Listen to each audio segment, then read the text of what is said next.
Robin, Arts Online Crafts, and welcome to my studio. Today we're going to start a little bit of an ongoing series, and I'm loosely calling it, How Many Projects Can I Make from a Jelly Roll? A jelly roll is 40 or 42 strips of 2.5 inch wide fabric, and it is all rolled up together to look like a jelly roll. Now, jelly roll is a term by Moda Fabrics, so other companies tend to call it something different. This is Adeline by Kathy Hall, and it's from Andover Fabrics, and they call theirs double scoop. So they have 2.5 inch strips that are with a fabric, which is about 43 or 44 inches long, and this one has 40 pieces. Thought it would be fun to see how many small projects I can make from a jelly roll. The average price for jelly rolls that are coming out right now are about $40 to $50, a little bit less, a little bit more. If a fabric line goes out and it's no longer being made and it's harder to find, it can go up a little bit higher in price. Now, I saw this specific jelly roll anywhere online from $37 to $75. So it all depends on where you get it and how popular it is. Normally when you have a jelly roll, you'll see patterns for making baby quilts and quilts. If you combine a jelly roll with yardage or with another pre-cut like a charm pack. But I want to see how far we can stretch our budget, the money we spend, by using a jelly roll to make small projects like zipper pouches and key fobs and drawstring bags, pillows, maybe something for our sewing machine like a sewing machine mat or a sewing machine cover. Today we're going to start with just a basic zipper pouch, and then each month I'm going to bring the jelly roll out, see what fabric we have left, and then decide what our next project is. We will be doing it at least once a month, and you just come up with a project to work on. On the in-between time, I'm going to be storing it in this container from Sterilite. It measures 11 by 6 5/8 by 2 3/4. Once the jelly roll's open, it should fit in there nicely. Jelly rolls look amazing sitting on our shelves with the rest of our fabric, so many times quilters, etc. will just collect them and not use them. Once you take this ribbon off, it will kind of explode and it becomes difficult to get it to look as neat. Now, before I take this ribbon off and we look at the fabrics, I have a lint roller. The two edges are generally pinked, and that creates a lot of fuzz. When you open this up, it's going to get fuzzy all over your desk. So to start with, I'm just going to roll my lint roller and grab all of those little bits off of one side, flip it over. It actually makes the colors look a little bit brighter. And this reminds me of like the funfetti cake. That's the last strip on that one, so let me bring out another one just to make sure that I get as much fuzz off as I can before I pop that ribbon. Now, I do collect the ribbons off of here, and I can use this actually in one of the projects going forward if I want to add to it, just similar to like using selvage from yardage. I can save this ribbon and use it to either for a drawstring, for a small drawstring bag, or I can just add it as a little bit of a little decoration onto a future project. So I will be saving that. I also have a little notebook that someone made for me that I'm going to keep track of what projects we make and how many of them, and I will also put these in a special playlist here on my YouTube channel. So I marked it down, today's date, 2/28/25. I put the average price of most jelly rolls as of today's date is $42.50, and then we'll just keep track of how many projects we can make. When I remove the rubber band, and I can open up the fabric. I saw some things online for this fabric line, and they said it's a 30s reproduction line and that it would be fun and bright and colorful for baby quilts. So it has some fun baby items on it, and then just a regular geometric and a variety of colors. I think we'll be able to have a lot of fun making different projects with this. Now, we are limited to a certain point because these are 2.5 inch strips. It's not full yardage. And one of the things I'm going to add into this project is the majority of the project needs to be this fabric. But if I want to, or I need to bring in a background fabric, maybe I might need to bring in a white fabric, or if as I'm making zipper pouches or drawstring bags, if I want to put a piece of solid fabric on the bottom, I am going to allow myself to do that. But I want to say that the majority of my project does need to come from these jelly roll strips. Today we're going to start out with one of my favorite things to make, and it's the zipper pouch. We can use 2.5-inch strips so many different ways to make our zipper pouches.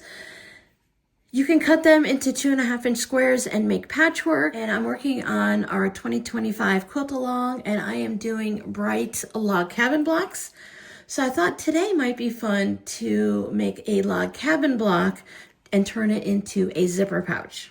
Now, after this video, our projects are going to go a little bit faster. Today, I need to give you that little bit of an introduction to the series. While the projects will be beginner friendly, the pace of each video might not be perfect for a beginner, but I will be putting a link at the end of the video where I put a picture of the videos here and there, and that will take you to a very beginner friendly project that will go much slower paced and show all of the steps individually so that everyone can make this project. But if you've made zipper pouches before, it's going to be a quick project for you. I thought we would do a Quilt-as-you-go zipper pouch using the log cabin.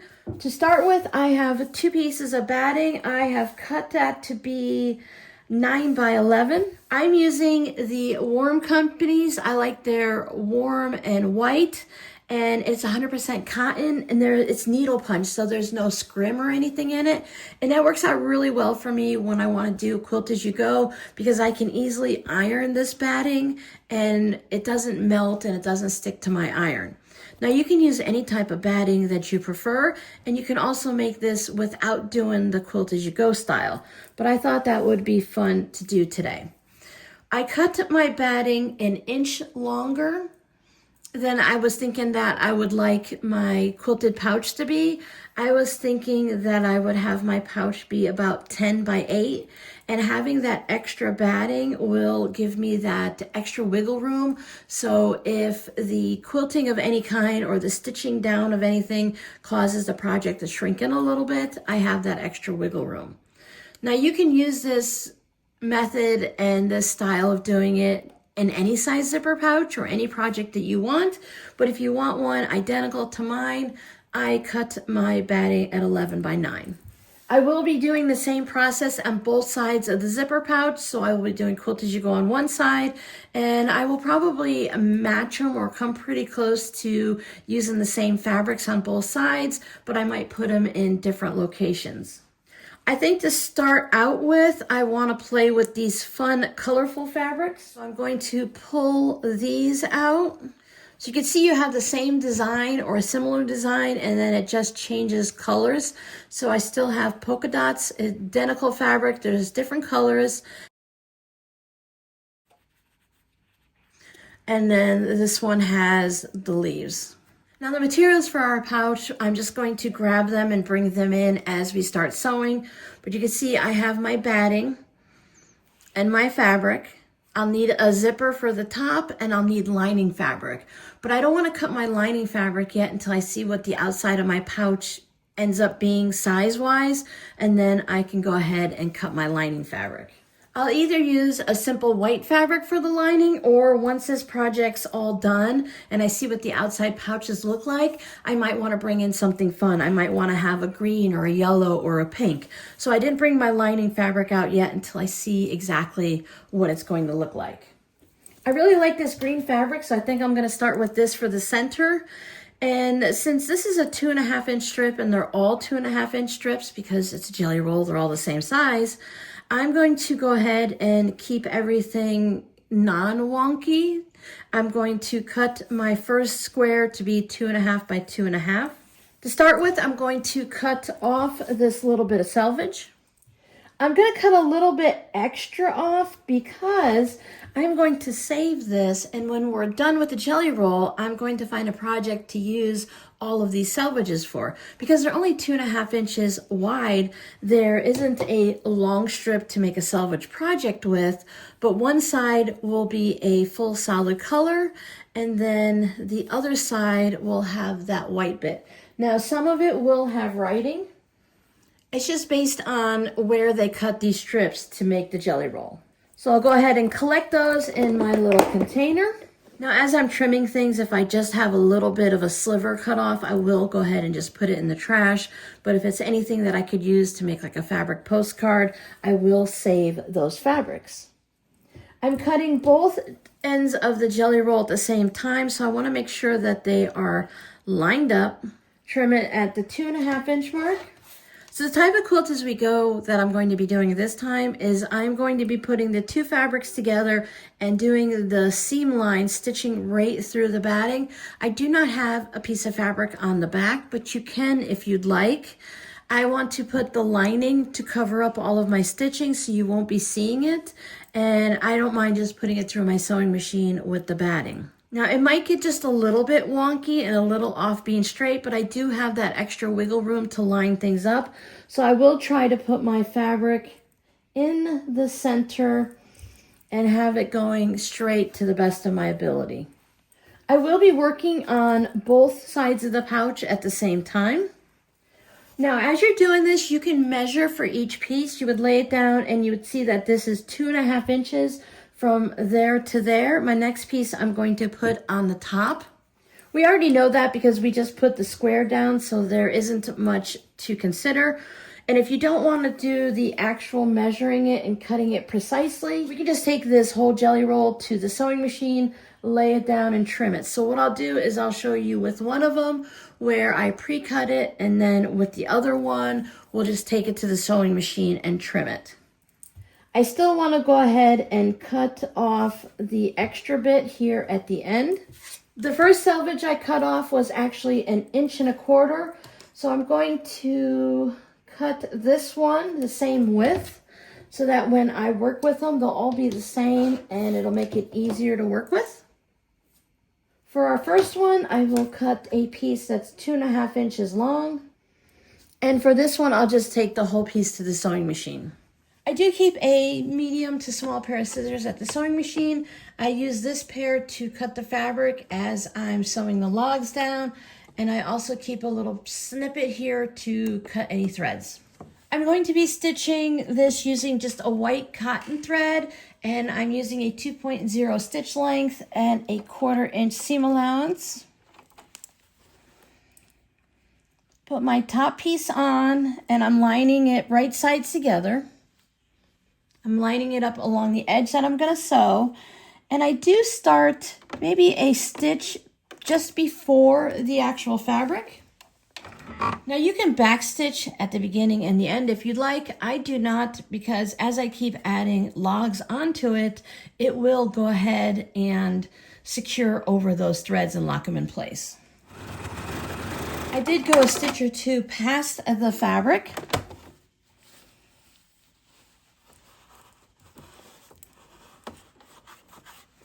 So there are my first two bits. Now you can quilt this as you go. We already did the original quilt-as-you-go by stitching through the batting, but you can also stitch 1/4 inch from the seam line onto the new fabric if you'd like, and then keep doing that as you go along, or you can quilt the piece when it's finished. I'll go ahead and add my quilting. Again, I'm going to start just before where I want to go. Trim this original thread from that first piece where we started, trim that off. And there's my first piece, stitched down, and I added that line of quilting. Now for our second piece, we just have this whole long strip of the jelly roll. Again, right sides together, I'll line it up along the edge here and along the top. And I'm going to do the same thing. The difference here is I can't see where the end of the original block is. So I just need to keep an eye open for it. I'll put my finger right here. And I still want to stop just past it. If I go a little bit further, it's okay. I like to take the fabric and bring it back into that direction. I did not stitch all the way to the end, so I will need to put it back under my needle, take a back stitch, and stitch a little further to make sure that I've gone past the edge of the block. So bring it back on itself. I'll line it up so that these two sides here are lined up. And then I'll put my scissors in between and I'll just trim off this extra bit. Now I usually do that with the first bit. As I get stitching around, I mostly will start stitching to a certain point and then I will cut the extra off. But in the beginning, it's easier to go ahead and do it this way. At least for me, you can find your own way to do it. You can take it to the iron, but I'll just go ahead and finger press it and then I'll add that line of quilting. So I've added the strip of fabric that we used there. I don't think I'm going to need to duplicate any of the fabrics on this zipper pouch, so I'll just leave the ones that I used up there. Now we have both of our blocks. I'm going to add my next strip to the right. And if I measure this, it measures 4.5 inches. So I can go ahead and cut two strips that are 4.5 inches. Now again, if I want different colors, I can go ahead and change it up a little bit. So maybe I'll put pink on this one, but on that one, I'll add the purple to it. Now you can go ahead and lay your fabrics out and cut all of your selvages off to begin with, or you can cut them off as you go. 1.25 inches for me. You can just trim off right at the edge of the selvage. You don't have to have any of the extra fabric. And if you don't want to work with the selvage, you can just throw it away. So you could trim your fabric right there just past the white line. Sometimes I hold it up just to see if there's any of the little holes from where the machine holds it. Sometimes you'll have some of those holes just a little bit past. Like I can see a row of holes right here. So you just want to make sure that you're cutting past all of those holes so that you don't put them into your project. If it happens, they would be in the seam allowance, so it wouldn't be that big of a deal, but it's just nice to get into that habit. So both of these need to be 4.5 inches long.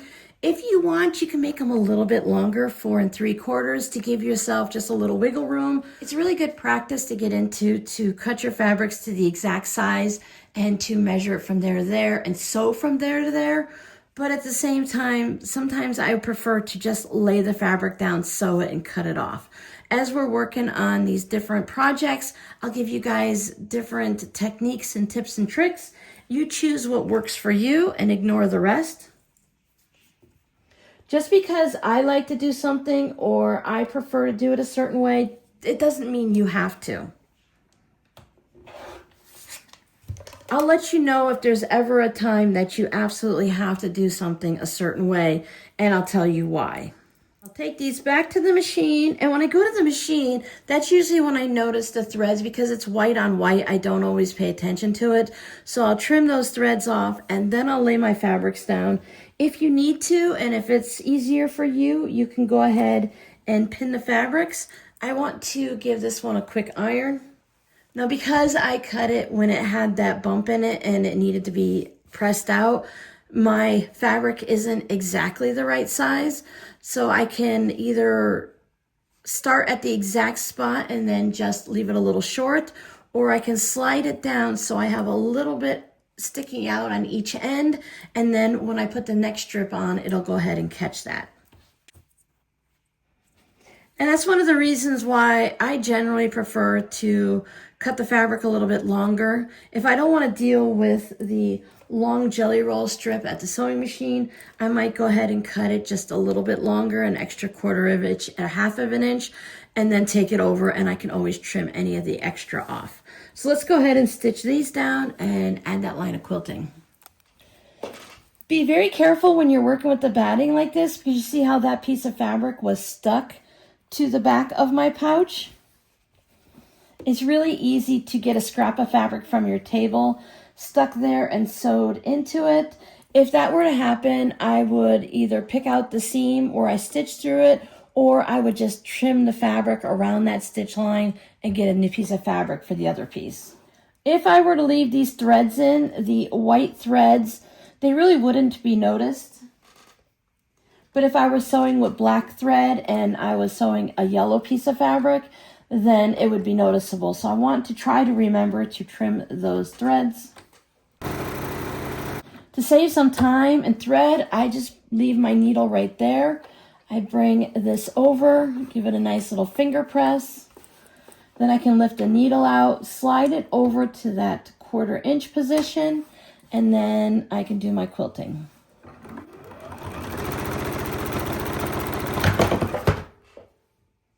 Sorry if you heard that crash, but I just had a box balanced on a container back there, and the vibration from the sewing machine knocked it down. Then we have our next piece.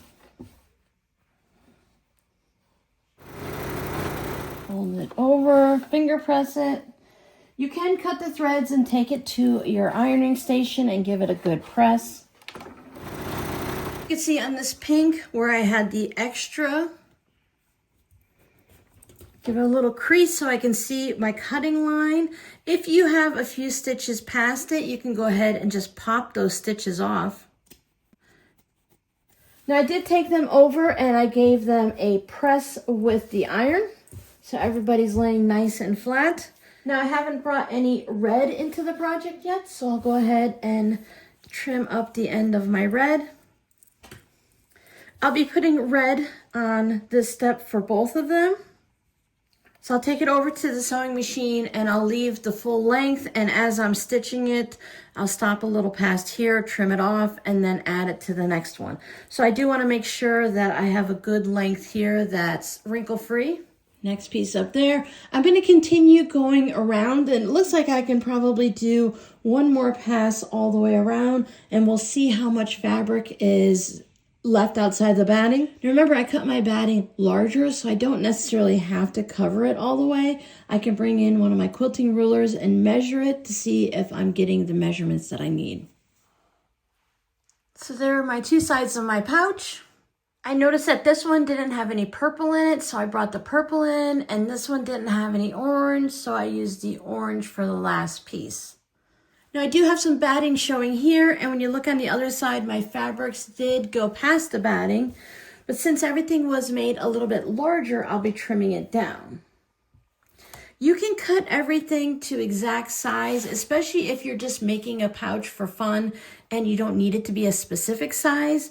We didn't do a lot of dense quilting, so it didn't really draw it in at all. See what our batting measures right now.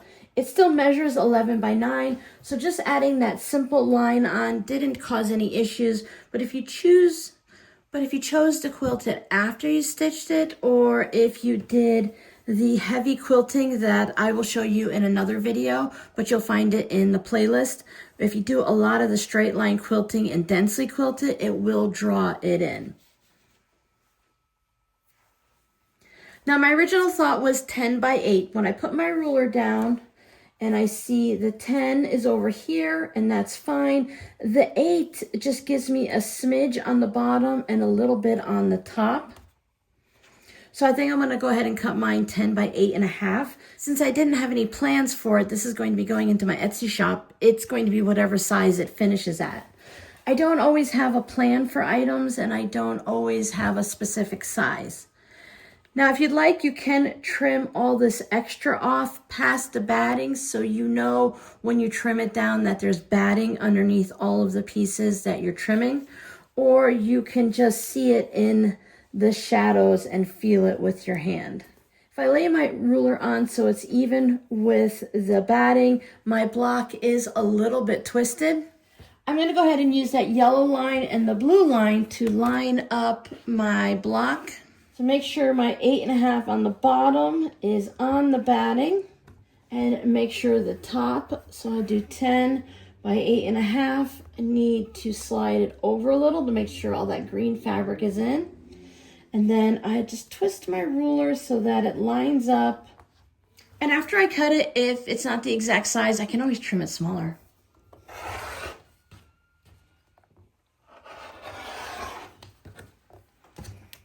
Spin it around, and now line it up at the 10 and the 8.5.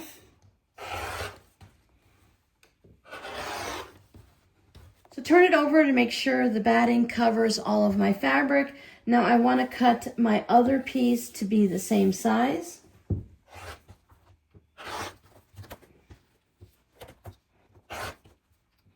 So now we have two finished pouch pieces, one for the front and one for the back. I'm going to put the purple one on the front, of course, because I like that strip of purple on there.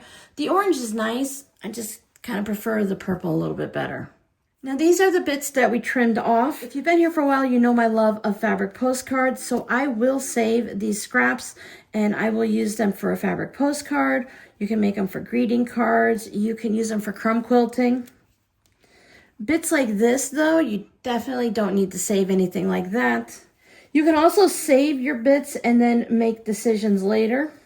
The yellow here is 1.25 inches, so that might be something that you can use. It's just a piece of scrap that will probably get thrown away, so I'm not going to worry about always taking every seam out and saving it. I'll just trim it off. I always have baggies around for storing little bits of fabric like that. And this will be something that gets used at the very end of the project once we're done using our large pieces. Now, as you can imagine, we really didn't use anything on these. And of course, we still have all of this fabric. So we have many, many more projects to make. I put my salvages in a little Ziploc baggie with my ribbon and the labels so I can remember what jelly roll I used. And now that I have my outer panels done, I need to go ahead and decide what lining fabric I want to use. My original thought was this fun polka dot, because I thought with all the little circles and the different colors that this would be fun. And when I lay it down with it, I think it looks really nice. Remember, it's going to be on the inside of the pouch. It's only going to be seen when the person opens up the pouch and looks down. You still want to have it to coordinate to a certain point. If you don't have any fabrics that go with it, it's fine to just go ahead and use a white fabric, and that will generally go with everything. Zipper pouches are smaller projects. If it was a tote bag, I definitely say use a lighter fabric whenever possible, because when you're looking into the tote bag, you want to be able to see down in there. Zipper pouches aren't that large, so you can get away with using a darker fabric, but it's still beneficial to use something that's a little bit lighter and maybe not a black lining, unless of course it goes really well with the outside of the pouch. So now I know I need to get 2 pieces of lining fabric that are 10 by 8.5. This pouch is going to be very soft and flexible as is. You can still add on a piece of fusible fleece or some interfacing if you want to bulk it up a little bit. I think I will add fusible fleece to it just to give it a little extra sturdiness, but instead of adding it to the outside fabric, I'm going to add it to my lining fabric. And that way there will be a little bit more balance between the outside and the inside. It doesn't matter, you can do it either way or totally skip it. You can also use some type of an interfacing or just leave it as is. Some people will use 2 pieces of batting to add a little bit more structure to it. Totally up to you, depending on what size your pouch is and what you're going to use it for. I added fusible fleece to both pieces of the lining, my shop tag, and I also chose a white zipper. Now when I choose my zippers, I like to lay them on the bag to see how they look, see if the colors work. I tried purple and teal and yellow, and I just decided that white would be the best option. You see that my zipper is longer than my pouch. I like to have it at least 1 inch longer, if not more. By having it longer like that, it just makes it easier for me to sew the pouch. Now, if you prefer, you can do the little tabs on the end of your zipper, but this is the way I sew mine. Front of the pouch, right side up. I take my zipper. The right side is considered the part where you can see the teeth and the zipper pull, and I'll put that right sides down. I like to use quilting clips, but you can go ahead and use pins. I add just 3 of them there to start with. Then I take a piece of my lining, right side down, onto the wrong side of the zipper, so that I have right sides touching. Line everything up, all 3 pieces at the top, and then I go ahead and add extra clips to hold it in place. Take it to the sewing machine. I use my zipper foot, and I will stitch this down. I like to drop it down to a 2.0 or a 1.8 for the stitch length.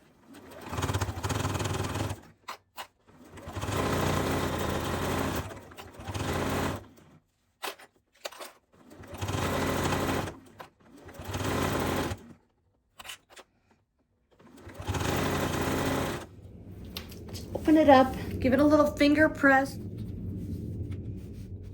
I will be doing a top stitch along there, but I like to do both sides at the same time, or one right after the other. Now I want to put right sides together, my outer fabric. Now looking at this, I can keep it so that it's both sides are the same. They have the aqua teal and then the yellow with the green, or I can go ahead and flip it around and just let the yellow be on the bottom to have something a little bit different. So I think that's what I'm going to go ahead and do. I want to line everything up along the top of the zipper, and I also want to line it up with the outer fabric, and then I'll clip it.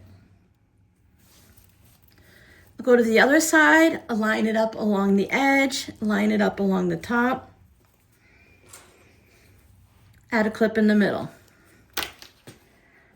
Now I'm going to put right sides together with the lining. I want to make sure my tag is right side up so I don't put it in upside down. This time I'm going to line it up on the edge of the lining and the top of the zipper and the front of the pouch. Keep this section out of the way. You can clip these two together if you want. That way they'll stay out of the way. Then I'll add the extra clips, making sure everything along the top stays lined up. If you need more details and more step-by-step, I'll add my most popular coin pouch video to the pinned comments, so you can go ahead and watch that. I like to sew the zipper with the right side facing up, so I'll take this over and I'll sew it the same way that I sewed the other side of the zipper. We have both sides of the zipper all set and attached. I took this over to the iron and I matched up the lining and the outer fabric on each side. I gave it a little press. I am using a nylon zipper, so I don't want to hold my iron to it for very long because I don't want it to melt, but I do like to press right along the edge here.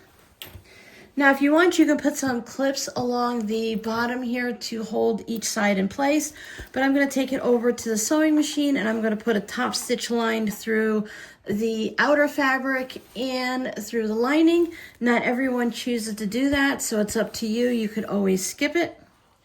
When you're top stitching, you want to make sure that your lining does not creep up and get into that area of the zipper.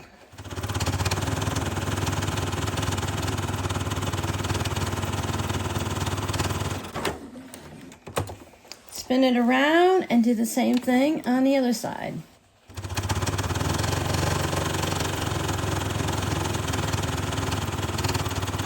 Go to top stitching, and then you can see it on the lining. Most important thing to do is to make sure you take your zipper and bring it into the center of your zipper pouch.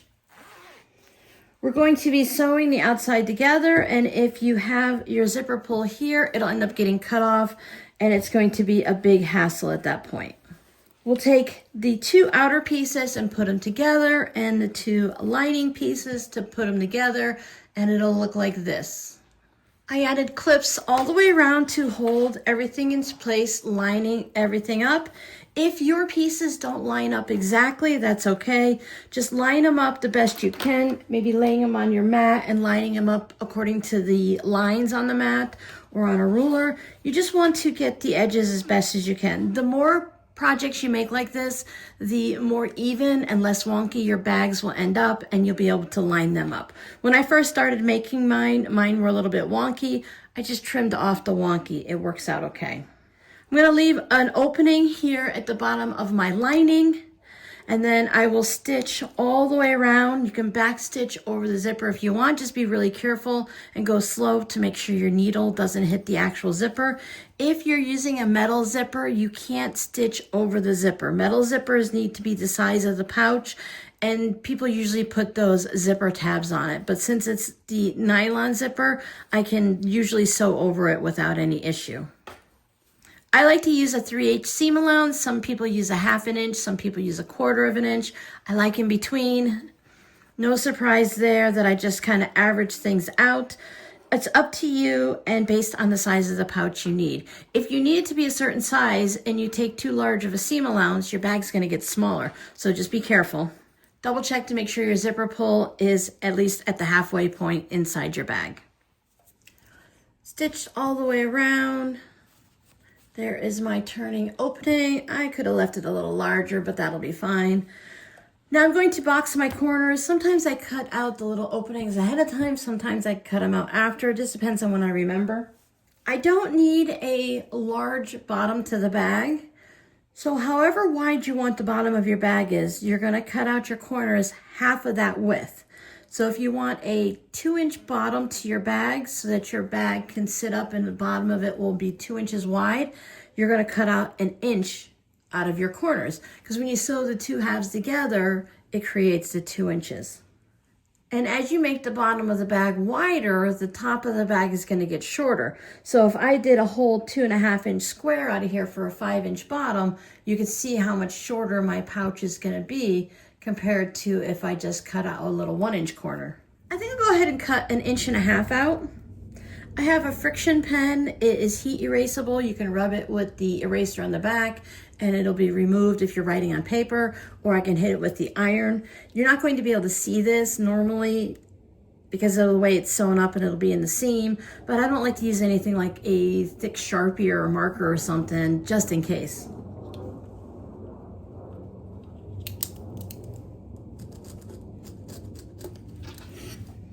There are my 4 corners. Then I just cut them out with my scissors.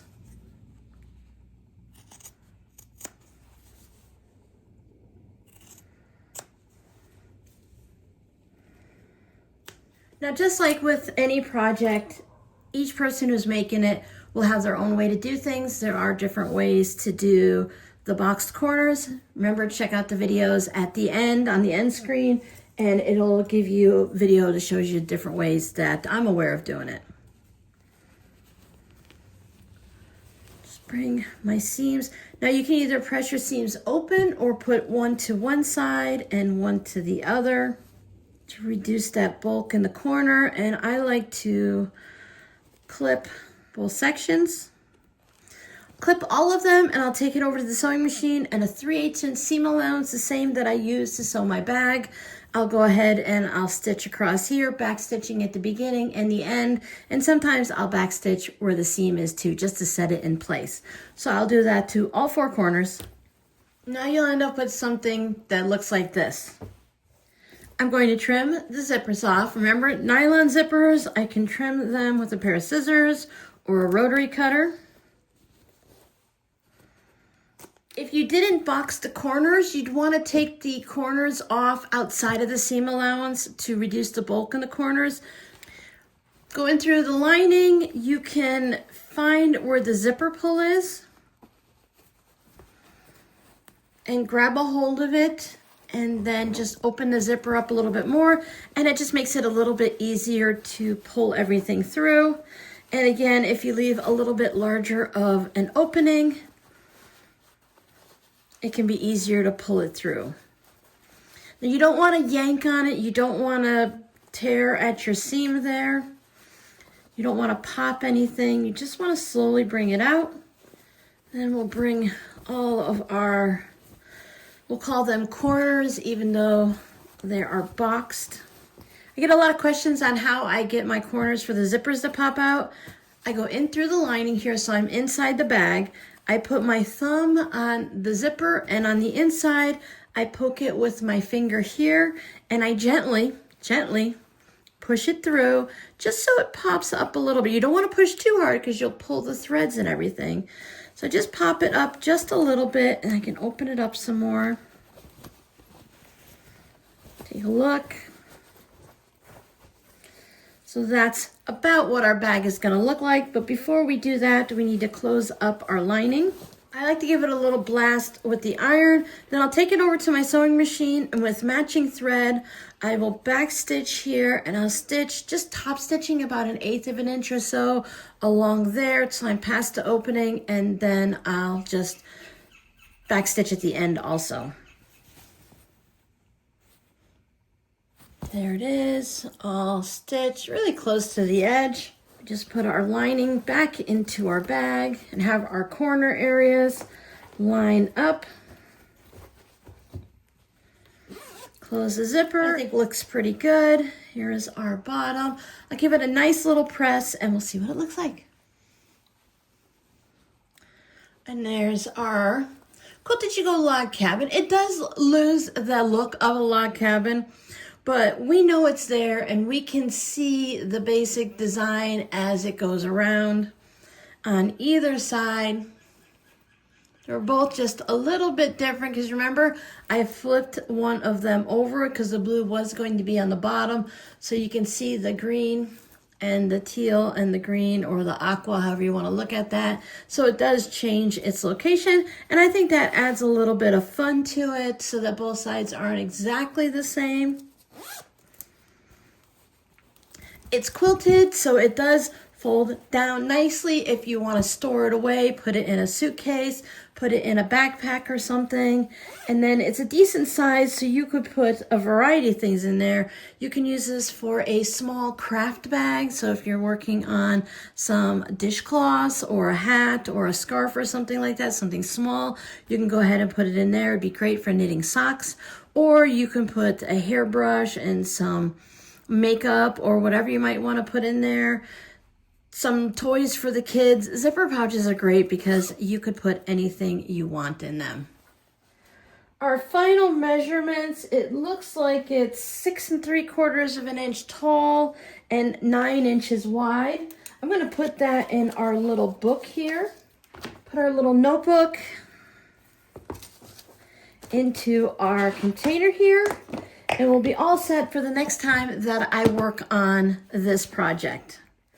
Your scrappy word for today is FMQ. If you know what that is, go ahead and leave it down below in the comments.